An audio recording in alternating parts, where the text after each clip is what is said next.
Congo, 3.5 million have died. No talk.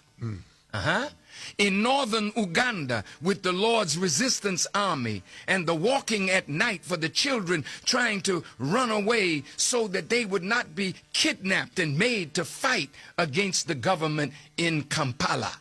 No talk. Why Sudan? For the last 15 years, Sudan has been on the agenda for regime change. Regime change because Sudan housed Palestinian resistance fighters. Sudan housed Osama bin Laden and put him out. But Sudan is an Islamist regime that is against the state of Israel. Now let's stop there for a moment. See, now they said, well, these are some Arabs in the Sudan enslaving Africans. So naturally, this is the language of Arabs enslaving Africans.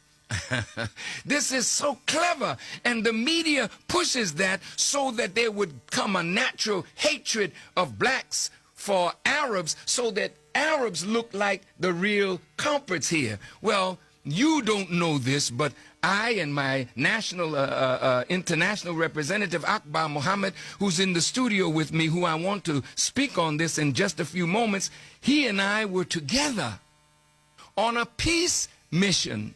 Listen to me carefully now.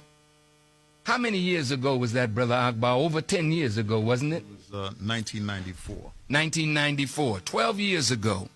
Now, I went to Ghana and spoke with then President Jerry John Rawlings. And Rawlings said, if you want to help ease the crisis, get in touch with Kenneth Kaunda, the former president of Zambia. We got in touch with Kenneth Kaunda, and he said he would accompany us. And so we went to Kenya and met with President Arap Moi, who at that time was over that group of nations that were working for peace. What is it? IGAD. IGAD, E-G-A-D. So when we met with President Moi, he sent us to Uganda, where we met with President Museveni. But the most important meeting was a meeting with Brother John Garang, who for 20 years was fighting the government in Khartoum.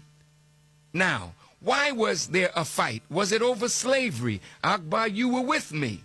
At no time during our talk with John Garang, which was 4 hours in length, was there ever a mention of slavery. That's right, never mentioned. But when I mentioned the word justice, then John Garang's wife broke down and cried and said that I was the only person who came that talked about justice. Now, what was the injustice?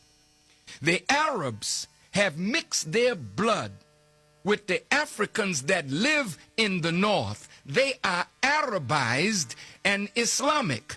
And the same racist poison that has poisoned the bloodstream of Islam has made the Arab north feel superior to the Christian